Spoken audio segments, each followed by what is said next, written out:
Adaamaa dhufe. Amen, amen, amen. Bishaaniin cuuphamuun hafee abiddaan guutamu gudiidha kun. English Amaarif Oromi kaasa'uun hafee shararraarra jechuun. Amen, amen, amen, amen. Amen, amen, amen, amen. Shararraarra jechuun dhufee. Sigala jedhimi shararraarra kan. Shararraaraan kun sigala jedhimi ettimi. Dhugaa waaqayyooti. Waaqayyo nama barbaada as keessaati.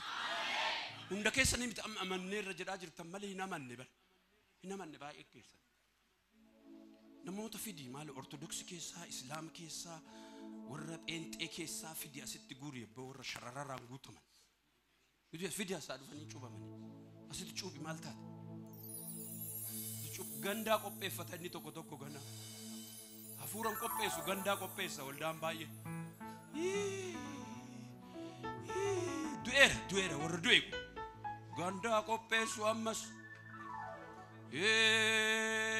Nama barbaadaa jira waaqayyo hafuurri qulqulluun. Ameen jedhime abbe. Ameen jettaaye. Ijaabaa ibidda jikee dambaliif bubbeerra karaanke. Hallelujah. Hawariyaa akka ta'e isinii miti kan naa mirkaneessu jedheen Phaawulos. Phaawulos Phexros fa'aan jedhama. Isinii miti kan naa mirkaneessu oliitii isa argee jira isuma. Ameen jedhime. Dibamuu kanke ibiddaan cuuphamuu kanke kan si cuuphusu isuma olii dhufu kan dhugaa si ba'usu isuma olii dhufu. Malee namoonni ko biiroo yoo akka teettu sin barbaadan. Biirootti yoo akka qaxaramtu hin barbaadu inni tokko inni si dura jiru immoo inni si dura jiru sun aara gufuu sitti ta'a. Gufuudha dibamteertaa kee arginaa immoo takkoo biraatti barbaada sitti fida.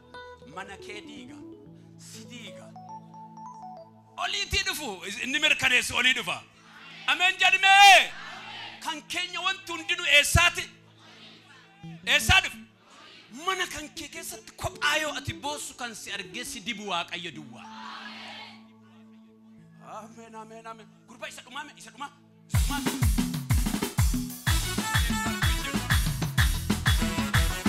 Bishaaniin cuuphamuun hafee abiddaan guutamuun dhufee. Diilallaan cuuphamuun hafee shararraarra jechuun dhufe. Diilallaan cuuphamuun hafee abiddaan guutamuun dhufee. Makkaalee hajjuun hafee Iyyesus mana koo dhufee. Biyya ormaa imaluun hafee Iyyesus biyya koo dhufee.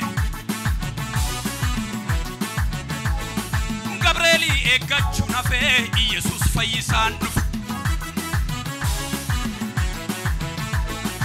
Iyyesus mana koo dhufee. Mana koo dhufee. Mana koo dhufee. Mana koo dhufee. Mana koo dhufee. Mana koo dhufee. Mana koo dhufee. Mana koo